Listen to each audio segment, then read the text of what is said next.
What happened to Gilas Pilipinas? They went undefeated in the last window, beating New Zealand at home and also beating Hong Kong. But now, this past window, they are winless, 0-2. Today we're breaking down a tough stretch for Gilas Pilipinas.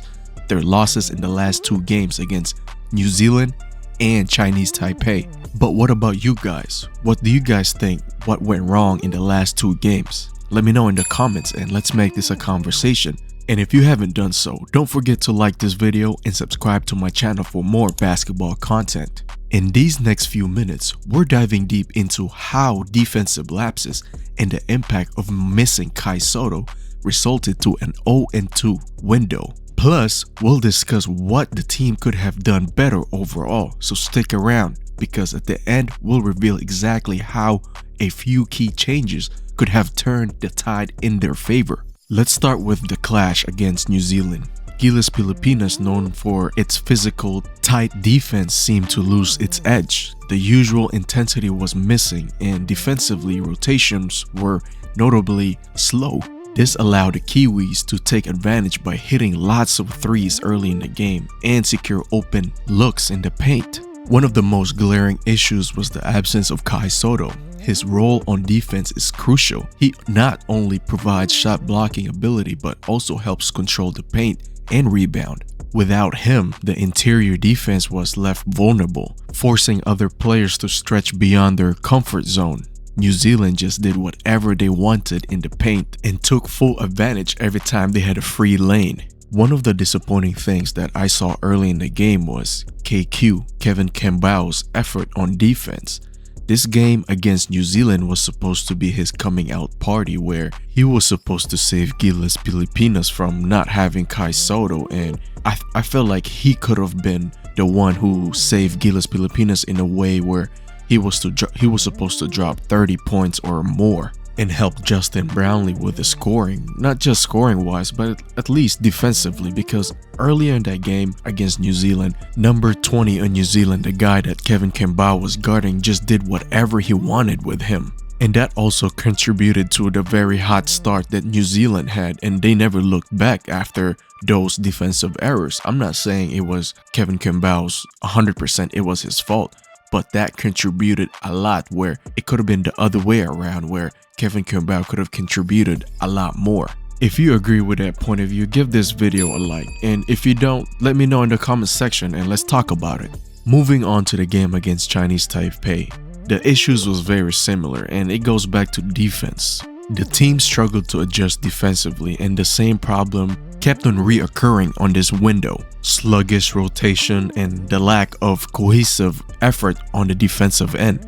Chinese Taipei capitalized on those gaps by finding mismatches and open shooters. And the result, a game where every defensive lapses seemed to count. While watching the game, I still did not understand how Chinese Taipei was just able to score easily when Gilas Pilipinas had better athletes and overall defenders as well. Coach Tim Cone is renowned for his strategic mindset and championship pedigree.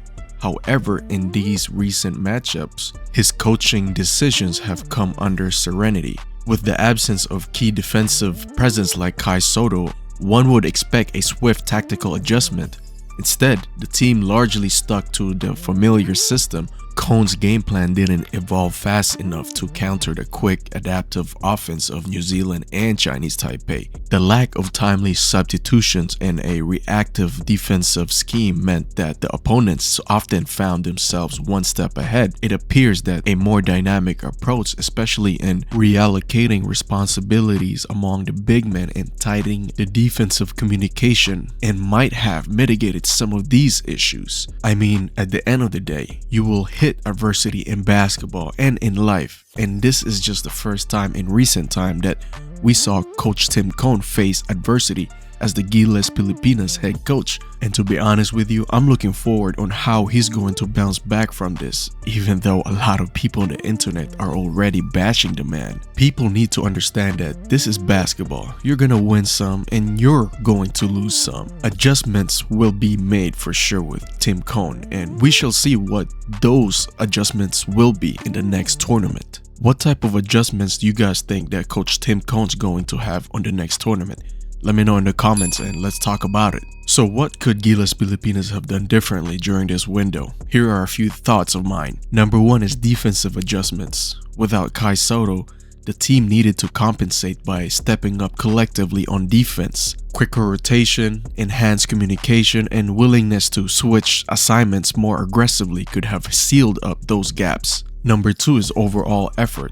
The lack of overall effort wasn't really there in the past 2 games for Gilas. I'm not sure if the spirit was down due to not having Kai Sotto under the paint or players are experiencing some mid-season fatigue. Whatever it is, the overall effort can be better. For example, KQ's defense, Kevin Kembao. Now, I don't know if he's nursing some type of injury or he's, again, going through some mid-season fatigue, but the first 5 minutes against New Zealand, the guy who was guarding number 20 was just doing whatever he wanted on him.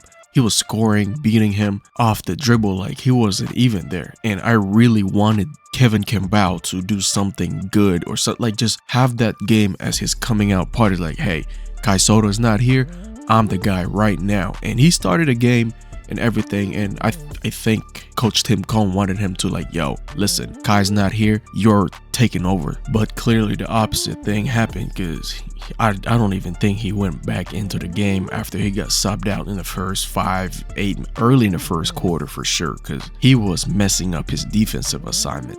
If you guys know any issues or any injury that Kevin Kimbao's going through right now, let me know in the comment section, because it was out of character for him to just be lacking like that. To wrap things up, Gilas Pilipinas losing against New Zealand in Chinese Taipei were a result of multiple factors coming together at the wrong time. The missing defensive anchor in Kai Sotto left a big void. Several players didn't even perform up to their usual standard, and Coach Tim Cohn's strategy seemed a bit too static to meet the challenges posed by these opponents. So the key takeaways is that a more cohesive defensive strategy, better individual accountability, and timely coaching adjustment could have made a significant difference. So what do you think?